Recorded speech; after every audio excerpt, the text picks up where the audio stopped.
Manjeet Kaur. My name is Gurnaam Singh. Welcome to the One Show. Waheguru Ji Ka Khalsa, Waheguru Ji Ki Fateh.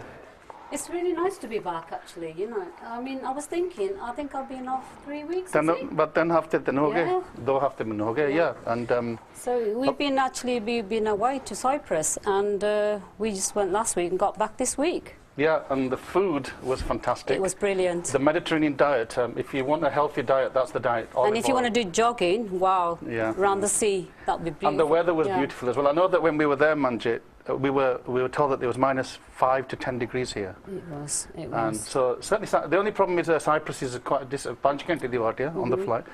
But the other thing is they're all very desi people there as well, aren't they?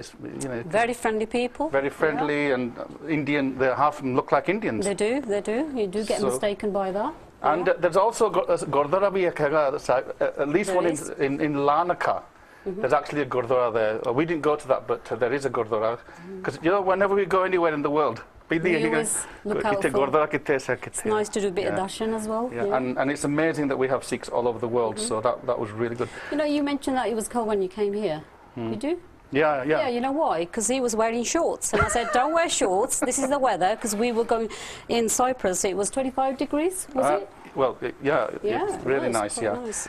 I mean, the other thing is it's been a very special and troubling time for Sikhs at the moment. So we know that we had the Sarbat Khalsa. Yeah.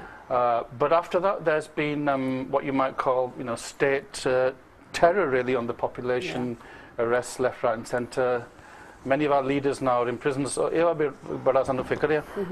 and it appears like Punjab is degenerating into a dictatorship, but time can tell. But the other thing is this week, Manjeet, we've been celebrating 2 very important events really. Gurpurab Guru Nanak Dev Ji da 546 Gurpurab Guru Nanak Dev Ji da Satguru Nanak Pragatiya Miti Tum Jag Channan Hua. And also Shahidi Guru Tegh Bahadur Ji has also been commemorated. And actually, we are going to be talking about exactly the teachings, the philosophy of Sikhi, but particularly as laid out by Guru Nanak Dev Ji, and that's going to be our focus today. Should we introduce our special guest today? Well, yeah, I mean, our guests are always special, but I know that you keep saying, every week I say we've got very special guests. Well, they are special, yeah. So maybe they're very, very special Very guests. special. So if we start from the right, by Gurdev Singh Ji. Bhai Sahib he was born in a Punjabi family, looks kind of Punjabi, you can tell nowadays. And what's interesting is, I think he represents, myself as well, really, a generation of Sikhs who maybe in their kind of younger days didn't really engage in Sikhi. But it was around the age of 20 that Gurdev began to study Sikhi, and he was actually studying at St. Petersburg University in Russia. So there we are, that's the first. We haven't had, I think, a graduate from St. Petersburg. And, the questions of identity, we'll explore some of that with Gurdev. What was it that made him maybe, reclaim his identity and Sikhi? And then he spent 10 years, exploring the Guru stories, Sakhiyan jinna kende and doing part Simran, and realizing that you need to move away from a knowledge-based practice, something which is experiential. And that's another interesting thing is Sikhi an ideology, or is it a practice, a way of life? Because often we have this discussion, is there such a thing as Sikhism, which is an ideology, as opposed to Sikhi as a way of life? So that's a good thing. And he's also a wealth manager, and that's a kind of cordial language for banker. So, Gurdev, welcome to the show. Waheguru Ji Ka Khalsa. Waheguru Ji Ka Khalsa. So you're very welcome. And on my left we have Bhai Satpal Singh. Bhai Satpal Singh is doing some amazing work with an organisation called Nanak Naam, which he co-founded. He founded in 2012. It's just a small organisation, but doing some amazing, groundbreaking research, really, into what you could call the kind of application of Sikhi, Sikh teaching, Gurbani, into kind of everyday life, really, and particularly how Gurmat can be a philosophy for life and meditation. Previously, Bhai Satpal Singh Ji has been involved in Gurmat camps up and down the country for youth and children. Many years in university, he was also the president of the Sikh Society. And after graduating, some of you will have know him from Punjab Radio, where he was presenter for the Sweet Sikhi Youth Prachar program, which was very successful, and I used to enjoy listening to that a lot. And you know, he's got a very kind of, I would say, very sweet and gentle voice. Definitely, definitely. You know, his appearance betrays his voice. So Satpal, welcome to the one show Waheguru Ji Ka Khalsa. Waheguru Ji Ki Fateh. So I think एक बार फिर let's ਵੀਰਾਂ ਨੂੰ ਵੀ ਇੱਕ ਵਾਰੀ ਫਿਰ ਫਤਿਹ ਬੁਲਾਉਂਦੇ ਹਾਂ ਔਰ ਇਹ ਵੀ ਦੱਸਣਾ ਵੀ ਅੱਜ ਦਾ ਜਿਹੜਾ discussion ਹੈ mostly it will be in English because we do really want to reach out to the youth and to the non-Punjabis. We have very many people who are watching now who are non-Punjabis. Yeah. But ਵਿੱਚ ਅਸੀਂ ਪੰਜਾਬੀ ਦੇ ਵਿੱਚ ਵੀ ਥੋੜਾ ਬਹੁਤਾ ਇਹਨੂੰ ਤਰਜਮਾਨ translation summarize ਕਰੀ ਜਾਓਗੇ because we don't want to lose our Punjabi viewers, particularly of you in Italy, because I know that you know they're great fans of the show. So we're going to try to be very bilingual today and work through that. So that's today. So ਇੱਕ ਵਾਰ ਫਿਰ everybody at home, Waheguru Ji Ka Khalsa, Waheguru Ji Ki Fateh. Satpal, first of all, I welcome you to the show. Thank you. It's great to see you again. Yeah, it's lovely. It's lovely to be here. Yeah, thank you. So we live in the modern age, and people are educated. People question everything. They do, yeah. Yeah. And people aren't sheeps. Yeah. Today we're in a generation where people think for themselves, Hanji. Yeah. So when we say that Sikhi is a modern religion, what do we actually mean by that? That's a very interesting question, actually. There's a couple of ways that you can look at this. In a way, Sikhi isn't a modern religion at all. And I know what we mean by that. We can say, okay, it's only Guru Nanak Dev Ji was born only 500 years ago. But if you look at what Guru Nanak Dev Ji was teaching, what he was preaching, Guru Nanak Dev Ji, a question I always find really interesting to ask is, who was Guru Nanak Dev Ji's Guru? Because Guru Nanak Dev Ji in Bani mentions Guru all the time. Guru Nanak Dev Ji specifically. The Siddhs posed that question. Absolutely. And Guru Nanak Dev Ji was relatively young when that conversation happened, and they asked him, who are you and who do you follow? And he says, I followed this thing called the Shabad Guru. Wow. And he talks about Shabad is my Guru, and my mind is a chilla to its vibration. Yeah. So Guru Nanak Dev Ji goes straight in at a very, very deep level, obviously because that's the level of conversation that he's having with people. Guru Nanak Dev Ji is referencing a Guru that has always existed. So in a way, sometimes we get a little bit lost in this idea. But we do say, Ad Sach, Jugad Sach, Happy Sach, Nanak Hosi Sach. So in that sense, the concept of Sach is the concept of timelessness. It's primal. Yeah, primal, universal timelessness. And I suppose if you have that framework, then there's no pre-modern, modern, post-modern future. It's all encaptured in the present, isn't it? Well, in a way, the word Ad means right from, it doesn't even mean the beginning of time, because the word Ad is pre-time. Yeah, Jugad. And just as you said, Ad Sach, Jugad Sach, Guru Nanak Dev Ji is Guru in human form, which means that he is Ad Gure Nameh. We talk about Jugad Gure Nameh. So that Ad Guru is become Pargat in Guru Nanak Dev Ji. So how can we say that Sikhi is a modern religion? If anything, what the Guru was teaching was Dharam, that which has always been true. So this is ancient wisdom, and it's ancient wisdom about the nature of God, the nature of the universe, and most importantly, the nature of mankind. So in one way to look at it, it's not a modern religion at all. That's really interesting. But another way of looking at it, where the practitioners of those were always at the forefront, were always challenging social norms. So we can look at, including the gurus, but also look at the other practitioners and preachers of this same one Dharam, Kabir Ji and all of the great saints. They were very progressive. And so we can't actually, people say even now, they say, oh, Sikhi is already 500 years old, it must be irrelevant. Could I just, I know we're going to explore in more depth some of these concepts. If I could just bring in Gurdev here, because you said that, you know, around the age of 20 you came towards Sikhi, and you got interested when you were studying at St. Petersburg. And I was around kind of 18 and 19, and kind of similar experience for me was I was looking for deeper meanings, but also looking to connect to a sense of myself and my own journey. And up to that point, I'd kind of looked at Sikhi in a very superficial way, in a kind of way that was presented as an artifact, as a kind of, if you like, ritual. You know, someday Gurdwara Jana, and I can, you know, jalebiyans and pagode were the things that attracted me to the Gurdwara. But as far as the teachings were going, I had no kind of immersion in that. And that seems to be the kind of story of my whole generation. and they'd never seen Sikhi for what it was. And so, how did you kind of then get drawn to it? Was it just to do with identity, or was it more spiritual? I think right from childhood, whilst my parents, I'll sort of label them as a traditional Sikhs. They'll just be a normal Sunday Sikh, no different to any other Sikh family. Wasn't particularly overly religious, wasn't particularly unreligious, just a normal standard, 2.4 children Punjabi family. Busy making a living. Yeah, normal standard. But almost a case of we do this because we do it. There's no need to have an explanation. We've always just done it. But whilst I was in Russia, the experience I had that what really made me think was about identity. I was posed a lot of questions from other nationalities around, because it was multi. Did you have Sikhi Swaroop at the time? No, I had cut hair at that time. Okay. So they were asking, where are you from? Where are you from? What's your background? And my identity was I'm a Sikh, and I proceeded by showing my gada, and that was my only form of identification as a Sikh, was the fact that I wore a gada. Now you can look at this one way. You can look at it quite positive because you've got a identity, but it's also quite a low-level thinking because you're only identifying with one set symbol, one set thing that encapsulates all your Sikhi.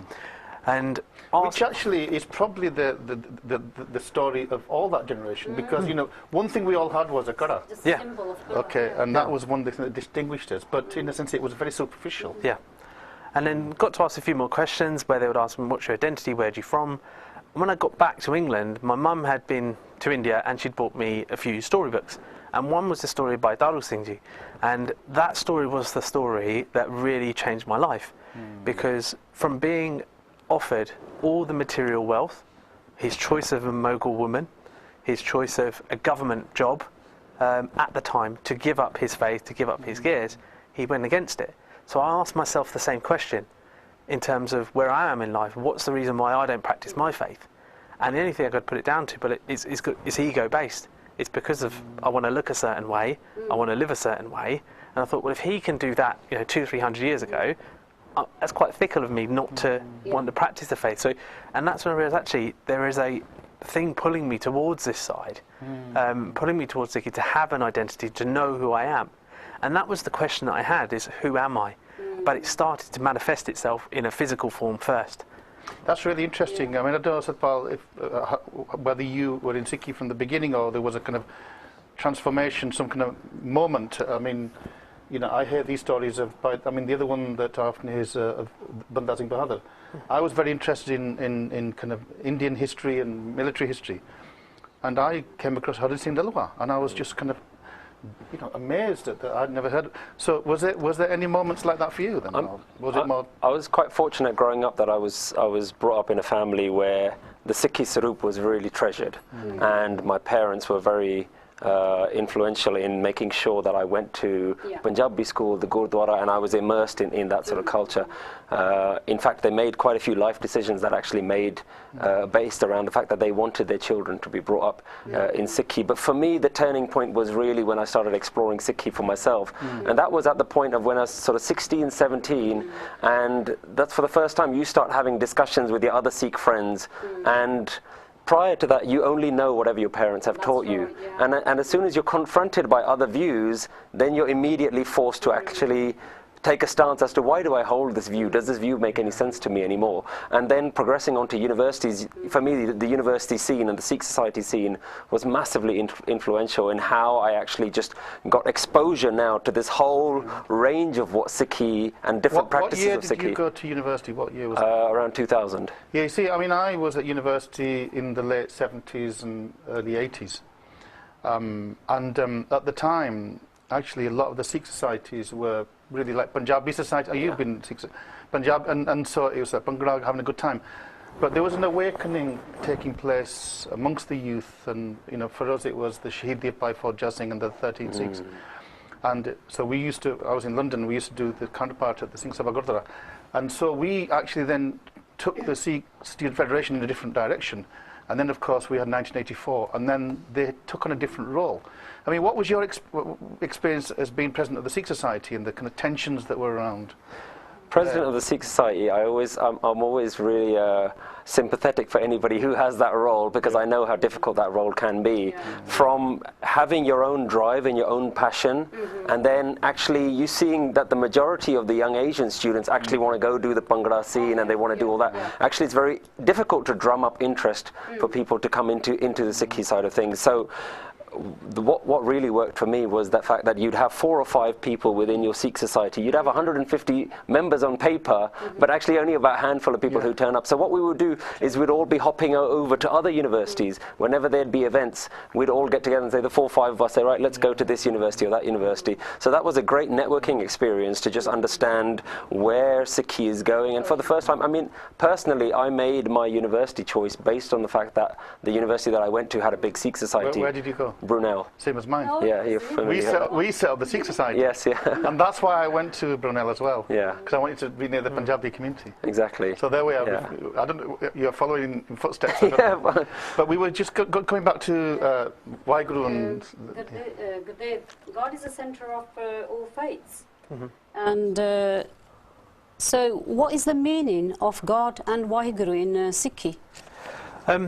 If we look at God being the centre of faith, is God is, for me, is an experience. Is something to be experienced, to enjoy, to ravish even. And I use that language very loosely in terms of, because it is something for you to be experienced. If we're taking Gurbani to say we are all the spouses, we are all female, Gurbani written in a female prose, we are the female, they are our eternal spouse. It is. I'll use that language in that context in terms of a union, a marriage. Sohagan. I mean, we are Sohagan. Yeah, to be something. The bride. Yes, to have something that you can enjoy and actually be a part of. Yeah. I've found with Sikhi, as my knowledge has developed, the concept of God in Sikhi is fundamentally different to the other faiths. Whilst we all believe in that one creator that is supreme, that is infinite, that is access to everything, the Sikh concept of it is very different to other faiths. If we look at the concept of the Ikoangar, where we can say there is one creator, destroyer, sustainer, if you like, in that 3 forms that makes up the one, we can also say that one is also not 2. It's also saying there's not an equal opposite to that particular faith. So if we take some of the Abrahamic faiths, there's always a parallel opposite. There's God and there's Mr. Devil, 2 concepts, and there's good and evil that are prescribed within those faiths. So what you're saying is you're understanding that in Sikhi there is no concept of heaven and hell or devil and there is just God. the egg. Everything is encapsulated within that one egg. I mean, this is one of those issues, topics that that because what's happened is that we've internalized so much the Abrahamic Judeo-Christian kind of worldview. Yep. To the extent where many Sikhs believe in heaven and hell. Absolutely. They talk about Narak and Swarg. But what they don't realise, when Guru talks about Narak and Swarg in Gurbani, is often used in the Abrahamic concept to tell them. So there's one, in fact, I think Kabirji says, Kya Naraka kya Swarg vichara santan don rate. The true sant, they've said both of them are false. So this is an interesting one. And how do we kind of engage in dialogue where people don't feel that their own beliefs have been threatened while still being inquisitive about the kind of constructs that we use? I find it really interesting when we use certain terminology, and as I've been looking into Gurbani more and terminology more, you realise where we fall down when we inherit words from other traditions. Like God itself. God is a great example. Yeah. When you think of God, what do you think about? Yeah. No matter what no matter how far your Sikhi has gone, no matter what faith you come from, ultimately there is one kind of perception of God, which is male, masculine figure, that it's generally an elderly figure. Yeah. It's like almost a white beard floating in the cloud somewhere. And so I call that character Mr. God. It's that kind of, it's a caricature, and let's make no two ways about it. If you came from a Freudian perspective, then actually that is the father that you didn't have. Absolutely. It's the father that wasn't the father that you wanted. So and I don't believe that Guru Nanak Dev Ji or Gurbani is talking anything about that character. No. And Gurudev Singh mentioned perfectly if we look at what is the initial description of this, let's call it God for want of a better phrase, the initial description of it is in the Mool Mantra, it's Ik Oankar. Oankar is nothing to do with there is one God. Yeah. We'll come to the Mool Mantra later on because Sure. I want to focus really on that quite a lot. But we're still kind of, exploring. I mean, you talked about you read the kind of storybooks, and that was heavily, and we all did. We got influenced by Guru Nanak's Udasiyan, the great Udasis, and Hardwar and places like that, Baghdad, but also the encounters he had with the Siddhs and Siddh Goshtis. Actually, what's interesting about the Siddh Gosht is it's a Bani that's very rarely read in Gurdwaras. And I think partly because it's kind of threatening to some of these constructs that we offer. Because it breaks them all down. Absolutely does. But just coming back to, what was Guru Nanak doing travelling 34,000 miles? What was he, was he looking for something? Was he longing for something? Or what was his kind of project? How do we kind of make sense of it? My understanding is that initially Guru Nanak Dev Ji, when we know the story of Guru Nanak Dev Ji being immersed in the river for 3 days, and he comes out and he's come to the world with a divine message. If you look at where Guru Nanak Dev Ji travelled, he actually travelled to all the religious centres. So he wanted to connect people. So I think initially he wanted to, not for the sake of justifying it, but in his own head, but he wanted to go and have this gosht. He wanted to have this conversation, and for the sake of vichar, for the sake of understanding, this is what I've understood, and this is where I'm coming from, and this is this vidya that I've got. So let's have this. I don't believe it was for Guru Nanak Dev Ji to go and convert and say, I've brought this new religion, you all follow me. Because that's, if we look at Bani, Guruji is not really doing that.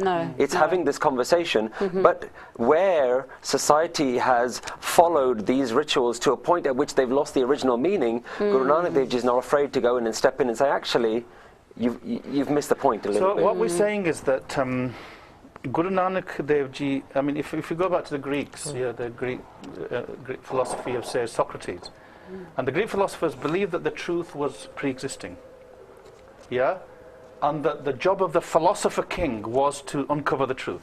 And a metaphor would that be a bit like saying, if you think about a very beautiful, perfect statue, that is already existing inside a block of stone, and the sculptor's job is to chip away to reveal this beauty. And so in that sense, the ancient beliefs were the truth is already out there, we just can't see it, we need to uncover it. Was that Guru Nanak's mission as well? To make the truth, we're going to go for a break there, but we will pick from there whether truth is pre-existing or truth is created by Nanak. So we'll just have a short break and we'll come straight back. Waheguru Ji Ka Khalsa, Waheguru Ji Ki Fateh. Welcome back to the One Show. A very special Manjit One Show today. We've got some brilliant guests. Brilliant, and time's flying, and we've only even just scratched the surface. Today we're talking about the teachings, the philosophy, the ideas, the truth that Guru Nanak Dev Ji was trying to reveal to us. But also, whether we've, in a sense, the way we talk about Sikhi and talk about Guru Nanak's teachings, and using Western constructs or any kind of constructs is helpful, and if not, how do we actually find a way through that? But just before the break, we were talking about truth, and Satpal, you were talking about what was Guru Nanak's mission things, and was it to reveal the truth? You talked about when Guru Nanak Dev Ji came out from the river and he did the Mool Mantra. Was Guru Nanak Dev Ji enabling people to see a pre-existing truth? Now, I was suggesting that the Greeks felt that the truth is there. If Ard Sach is there, then the truth is there. Of course.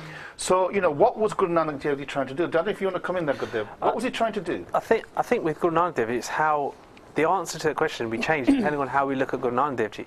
If you imagine, I grew up with Sikhi. Guru Nanak Dev Ji is an old man, white beard, Lakshmi-like pose, looks very feeble, looks very weak.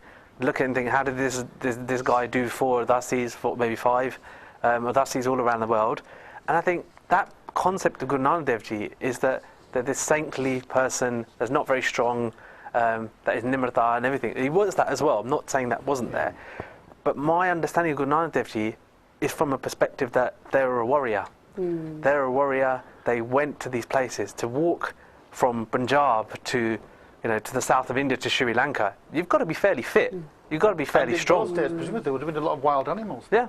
There would have been wild animals. So an old man, no disrespect to the elderly, but not everybody's Fajr Singh to be able to, walk that distance and go that distance, that he's got to be fairly strong. So immediately, my perspective is, Guru Nanak Dev is a young, fit, agile, strong man. And that's the other thing, is we depict Guru Nanak Dev Ji with a white beard, but actually in the first Udasi he was Young. He was young. He was Yeah. first. He was young.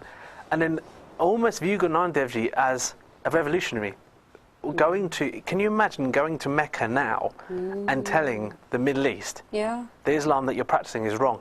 Yeah. Can you imagine going to like big Hindu mandirs and saying what you're actually doing is wrong? But this is important because, in a sense, that's a very it's almost like a kind of a very brutal, but he had a methodology that didn't make people feel No. somehow that he was attacking them. No, he And didn't. that's his uniqueness, isn't it? Absolutely. I mean, his if we- pedagogy is What unique. tradition do we know where the Prophet, the founder of the tradition, is telling you to stay in your own tradition? Wow, yeah. Guru Nanak Dev Ji saying, if you're going to be a Musliman, and there's lots of Bani that tells you how to be a Musliman, how to be a Pandit, what are the true characteristics of a Pandit, what are the false characteristics of a Pandit, and saying, this is not right, do it this way. Yeah. And the only reason Guru Nanak Dev Ji could do that was because he was preaching Dharam, something that is universally true. And so, it goes back to this point, what was Guru Nanak Dev Ji trying to achieve? For me, Guru Nanak Dev Ji was, rather than constructing something or a truth that was already there, the truth is within us. Yeah. Yeah. And Guru Nanak Dev Ji saying to every single person on the planet, you are more than what you think you are. There's more to your life Yeah. than what you think it is. It's not about the external labels, No. but there's more to you. And why would you want to ignore that? Man vich ratan jawahar manik. Within yourself, you're chasing after all this wealth. Within you, there's jewelry. So is God to be found inside yourself then? I mean, is that where we find God? Why Guru, the creator, or well, call it what you want? The first thing is, what are we looking for? Yeah. We have to deconstruct this idea that God is something worth looking for, like it's some sort of external thing. And we also have to change this idea that what it is that is inside you. Everybody hears this thing, God is inside me, but we don't know how to look, how to find it. My understanding is God isn't something separate from you. Mantu jyot sarup hai apna Apna mool pachan. It is you. You're not finding God. Let's move that character out of the way. You're finding your true self. Apna mool pachan. It doesn't say Rab da mool pachan. That which is what you are. It's like somebody who doesn't know that they're made of gold and they just think that they're made of dirt. So it's about the divine then. It's about discovering the divinity within you. Absolutely. Jyot, the light, the divinity within you. So that changes the whole definition of what it is that a Sikh is trying to do. We're not worshipping some external God. We're trying to discover which part of us is God. Because that notion of, in a sense, it's said that I come across this saying. I think the yogis thing say, and I find it very profound. And I think there are some Gurbani lines. I can't remember them, but if you don't see God in all, you don't see God at all. There's a sense that of this notion of blindness, that we're blind to this kind of truth. And once we become aware of that truth, then that truth it prevails everywhere. Yes. It's no longer your property.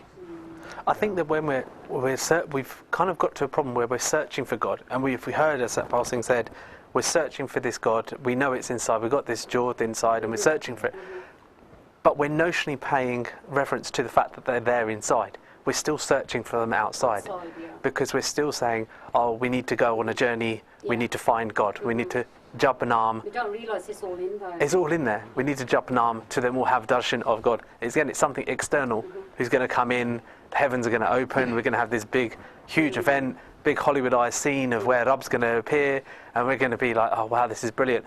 It may happen like that for some people, not discrediting that at all, but the reality is they're already there, present. So the question is, how do we then see what's already there, present? Okay, but I just wanted to explore a bit about the kind of question of religion and rationality. I know it's a topic in its own self, but linking it to this discussion. Let me pose the question in a different way.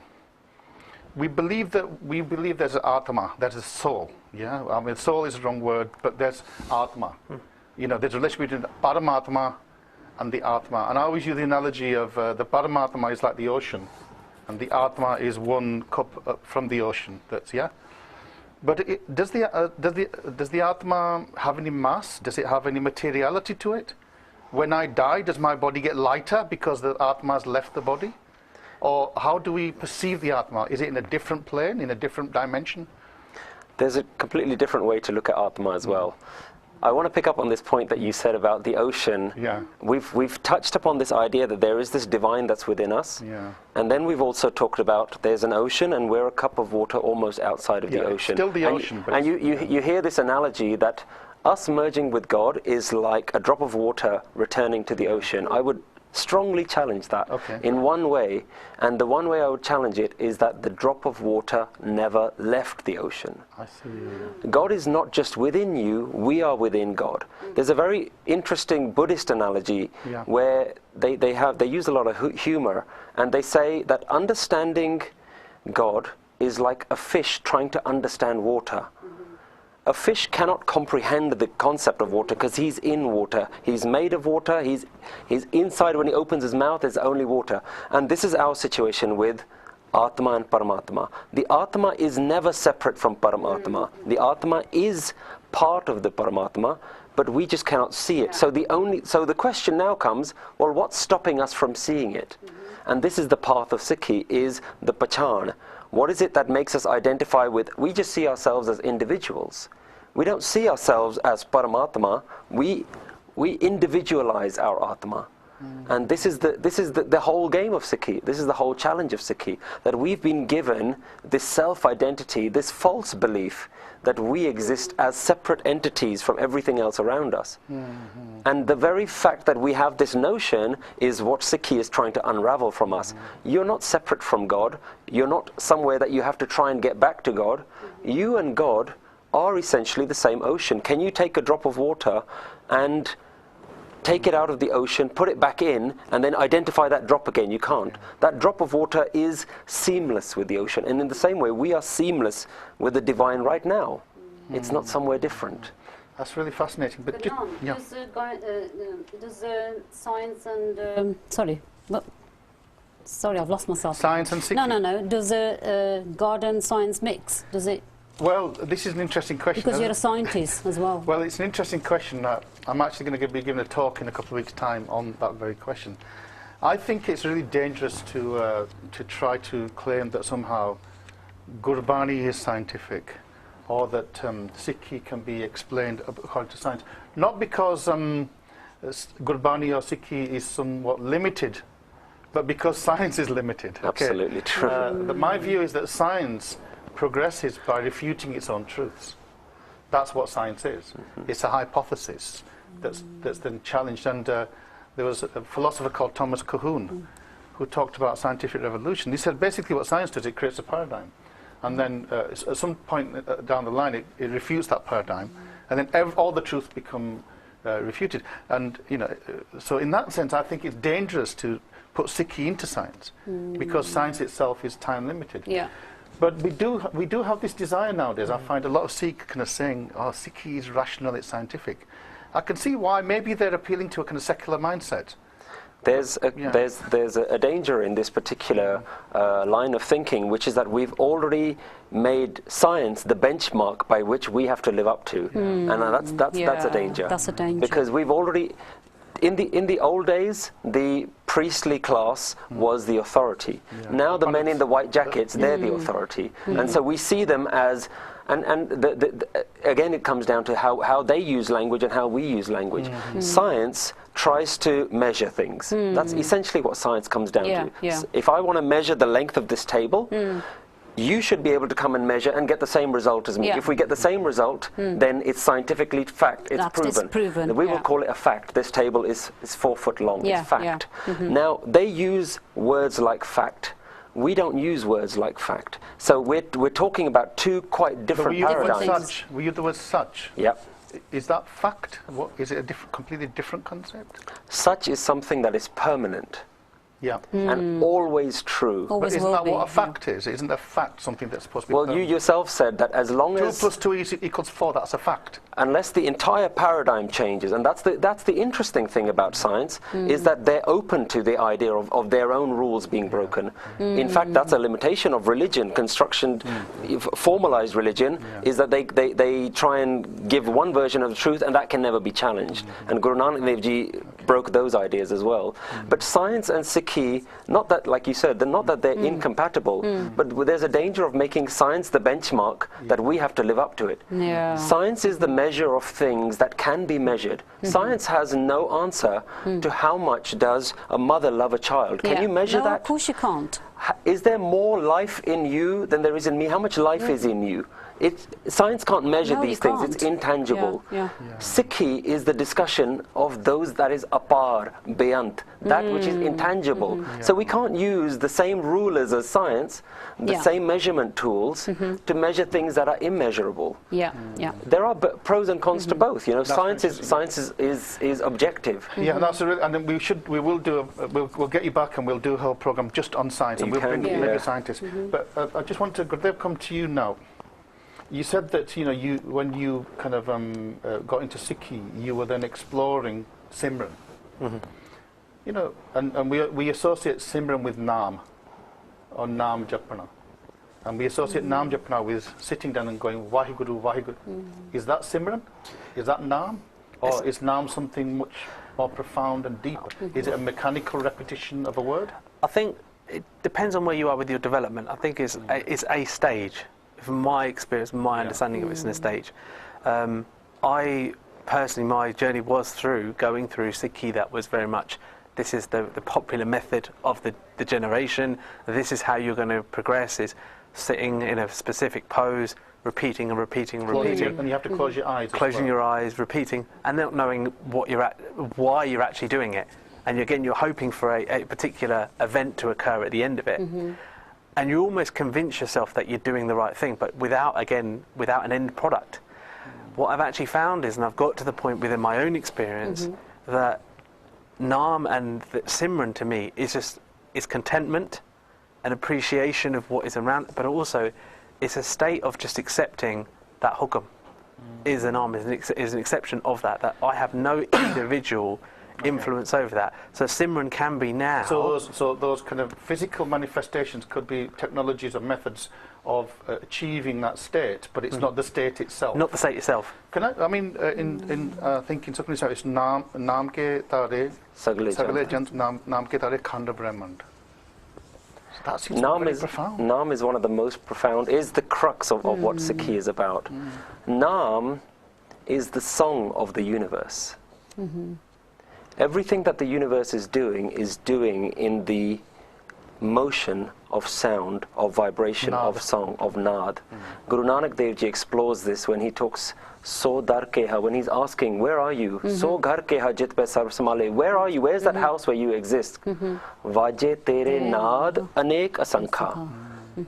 And then Guru Nanak Dev Ji goes to explain how so many things are singing. Kete tere vavan hare, gave tudno pavan, pani, besantar. Fire is singing, water is singing, air is singing. So the entire universe works from song. The origin of universe is song, Onkar. So that's why we do Naam Simran. And that connects with the Siddhs when the Siddh asks Guru Nanak, who is your God? And he says, the Shabad is my God. And the Shabad isn't the Naad, isn't it? Yes. Shabad means sound. Absolutely. Yeah. So now it makes sense. Naam ke tare khand brahmand. The entire universes are moving in this song of Hukam. And so if we understand Naam as the way that the universe works, then it makes perfect sense for us to connect with this divine universe. We have to use the same tool that the universe is using. So the universe is in song, so we use Kirtan. Yeah. And not only do we just use any song, Guruji gave Shabad a throne of Rag as the highest type of music. And Naam Simran and repetition is trying to connect ourselves through the medium of the universe, which is sound. Definitely. We're going to open up the lines now as well. So if you have got any questions for our guests, or if you'd like to respond, ਜੇ ਤੁਸੀਂ ਜੋ ਵਿਚਾਰ ਸੁਣੇ ਆ ਜੇ ਉਹਦੇ ਬਾਰੇ ਤੁਸੀਂ ਆਪਣਾ ਕੋਈ ਵਿਚਾਰ ਇਹਦੇ ਨਾਲ ਜੋੜਨਾ ਤਾਂ ਜੀ ਆਇਆਂ ਨੂੰ ਤੁਸੀਂ phone ਕਰੋ. And we're going to now move on to the kind of, we've already touched upon this, but of the Mool Mantra, because, you know, it said that the Mool Mantra is what's called the Mangala Charan. It is it's the key, if you want, the formula from which you can understand the whole of the Guru Granth Sahib Ji. And in some senses, there's a very famous philosopher called Ludwig Wittgenstein, and I've read his work. He wrote a book called Tractatus. And the way to understand his book is, you know, it says that the first line is a key to the second line, is a key to the third line, and it's almost all interlocked. And I've been studying Japji Sahib, and I find that there's a kind of locking mechanisms all the way through. And the first one is the Ik and the Mool Mantra. So let's begin at the beginning, yeah? Ik. I want to ask you about Satpal Ik, because in the Guru Granth Sahib there is the Ik Onkar Dakkani Dakkani Onkar. Onkar Dakkani Bani. In there, the Ik is Idinu Siari Kakka. Yep. But at the beginning of the Guru Granth Sahib Ji, the Mool Mantra, it's the number one. What's the significance in that being the number one and not the word one? What you're talking about is Ekankar. Yeah. And there is actually two different words, Ekankar and Oankar. They refer to the Nirgun and the Sargun versions of the divine. But that's one, where it's the number one is. The number one is the most significant thing. The way I like to explain it is that imagine a textbook where the answer is the first thing that's given. And that's how Ik, Guru Granth Sahib Ji begins. Guru Granth Sahib Ji starts with the answer. The rest of Mool Mantra and the rest of Guru Granth Sahib is the attempt to try and clarify that understanding of what the answer is. But the answer is there.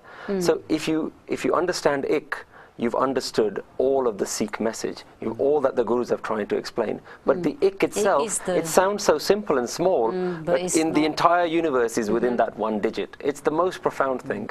But I know you're an IT project manager, okay? And this is speculation, and you can batter me down if you want. But I know that you know, the basis for all computer language is binary coding. Ones and zeros. Ones and zeros, yeah. And you know, ones and zeros exist in the universe. In fact, you could quantify the whole universe in terms of digital binary coding. And it's, I don't know, you know, you have an Ik and then you have a zero. Now, am I just seeing things that what I want to see, or is there some essence there more to it of the relationship between the one and the zero, the Ik and the O?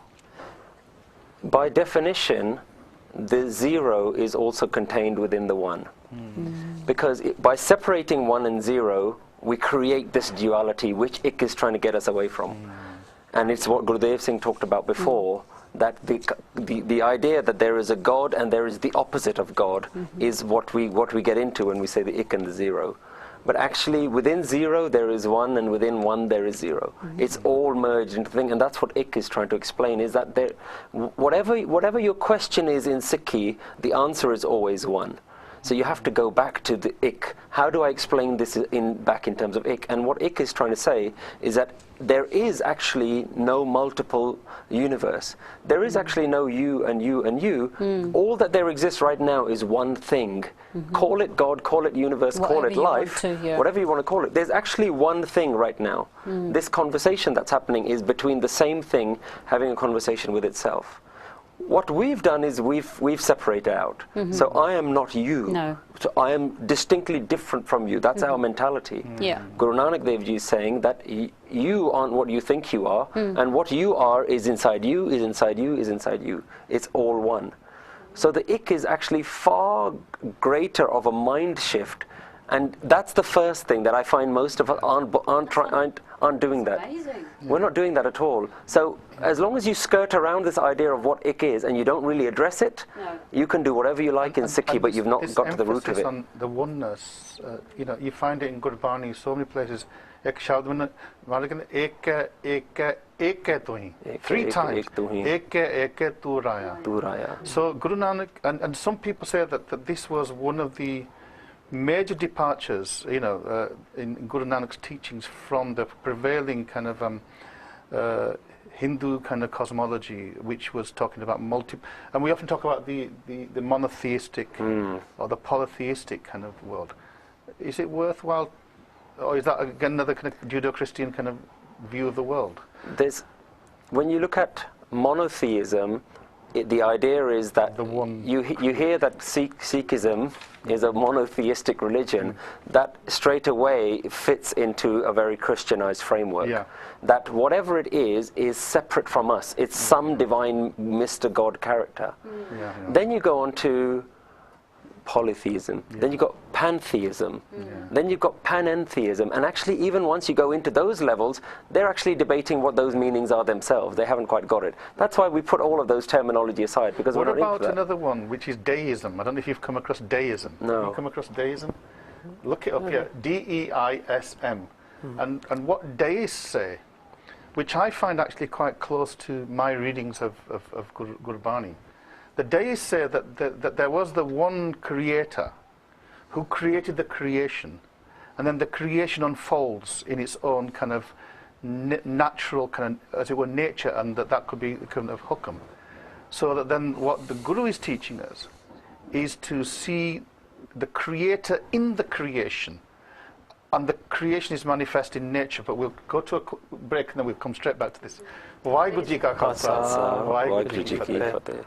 Waheguru Ji Ka Khalsa, Waheguru Ji Ki Fateh. Ek Pita, Ekas Ke Hum Barak. Ye Maharaj Di Bani hai.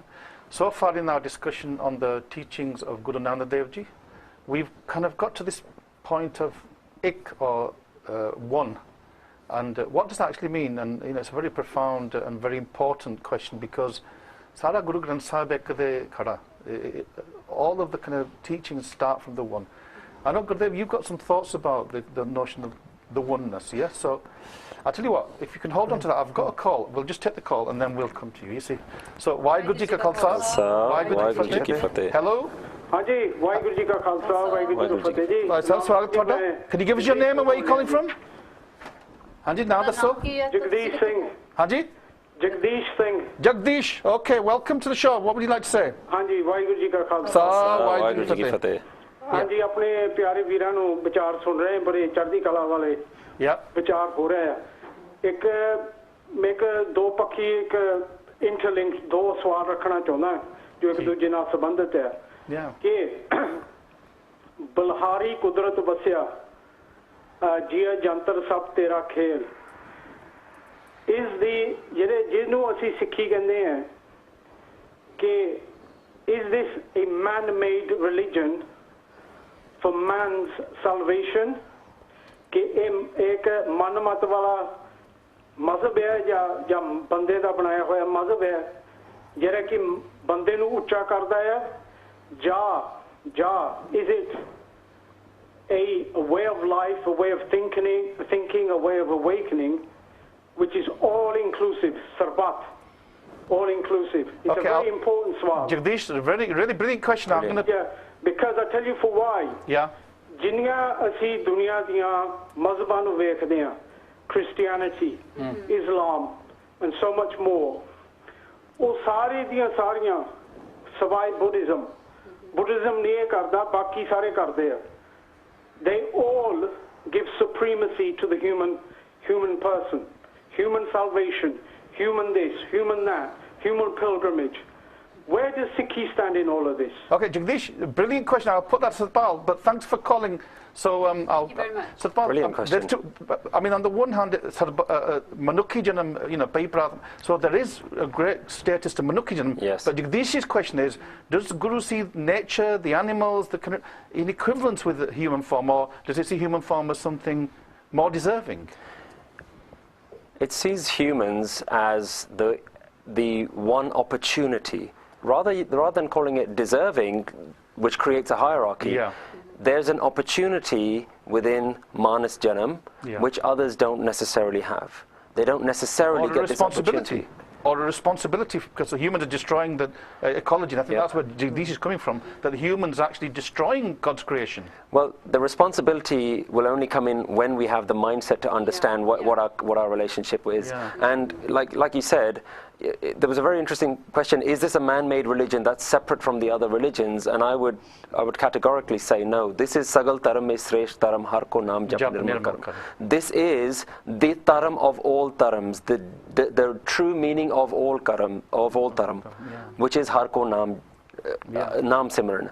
Yeah. And the reason that it makes a call out to mankind is that this is an opportunity for mankind. The beginning of Asadiwar says, Balhari gur apne deohari sadwar jin manaste devte kiye. This is an opportunity for man to rise above. But so far man has failed. Jagdish, are you still with us? Jagdish, are you with us? No, no, okay, well, yeah. But you know, we're destroying the ecology. We don't deserve Manuki Janam. That's because we haven't followed the Guru. That's right. The Guru can't fail. No. The Guru, when applied to mankind, when the mankind takes that first step to the Guru will, it's almost like a guarantee given at the beginning of Asadiwar. If you follow the Guru, you will get to the level of a Devta. Okay, well, I mean, Gurudev, we were talking about Ik, and in a sense we can connect this question to Ik. If we see, as it were, the ecology as something separate from us, if we see the trees and Jiya Jantar as something existing separate from us, then we might destroy them, we might exploit them. But if we see them as part of the oneness, then in a sense we've got a totally different relationship, haven't we? It's a totally different ball game then. I think if I just go back a step, just one point where we talked about this opportunity, and I give the example of the card game, which I'm sure everyone's played at some point, Babbi. And with the game of Babbi, you have to play. When you've got your cards, you don't have a choice of, I haven't got the suit, so I'm not going to play. You either pick up the deck or you play your card. This, if we have this mindset of looking at life this way, we've got this opportunity, you have to play. Whether you choose, whether you have to pick up the cards and you get some better. Yeah, you can't opt out. It is an opportunity for you, so you have to sort of follow it through. But in terms of the concept of the Ik, is that we've taken on this Judeo-Christian idea that mankind is here and the other forms of life are down here. We've got domain over them. But because we've got this opportunity doesn't mean we are higher than, because we're at equal plane. We've just got a different skill set. We've just got a different opportunity than where they have in their cycle.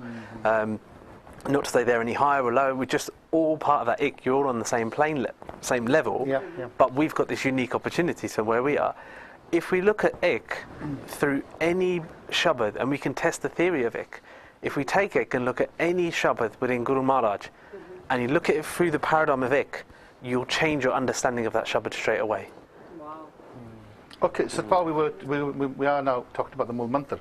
So we've kind of touched on the Ik, and then we've gone to the Oankar. Oankar is something very intangible. We can refer to it as sound, but it refers to that which created sound.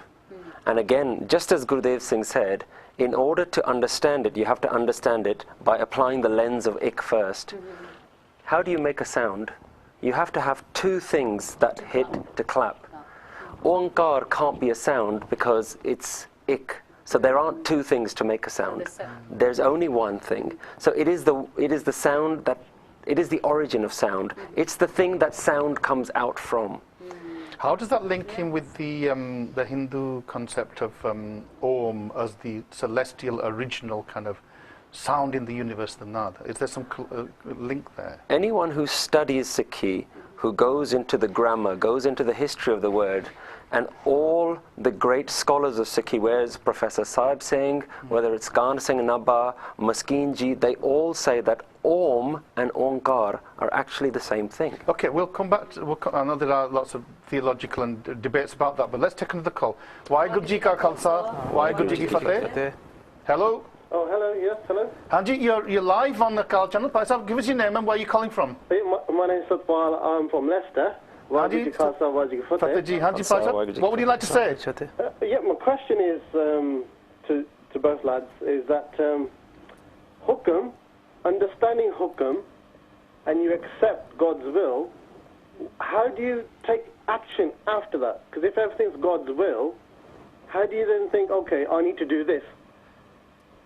That's a brilliant question. Very good question. Because of course, in the further on in the after the Mool Mantar, it does say that if you accept, give sajara hoiye, give kure turte pal, hukam rajai. So that's the question, is in a sense, how do we, in a sense, accept hukam if hukam is already, as it were, kind of predetermined? Does it? I think that was the question. When you look at hukam and where the question is coming from, the question asks, well, if everything is hukam, sometimes you can get into laziness, which is, well, I don't really need to do anything then. yeah. I don't need to wake up It's to do early. I with don't need. ourselves. Our laziness is Well, to do with us. yeah. Well- Well, sociologists call that whether we have agency, whether we ourselves can influence the course of history. If hukam is already kind of, as it were.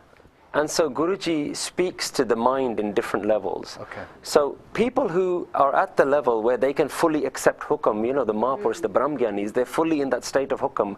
Bani says that they and the actions of God are the same thing. If you look at Sukhmani Sahib, he's got lots of paragraph about Brahmgyani.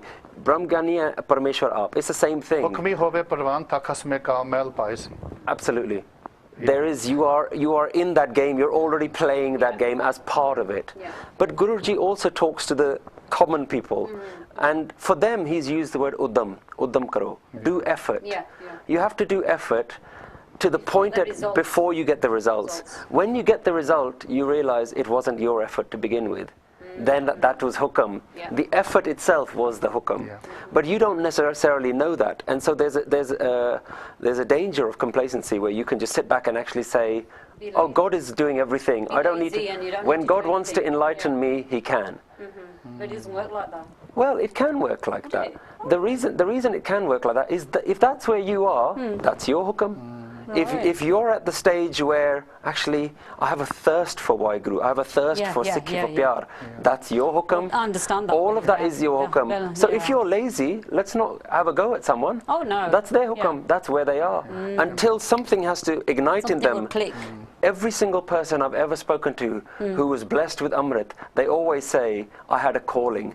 I didn't do it, I just knew.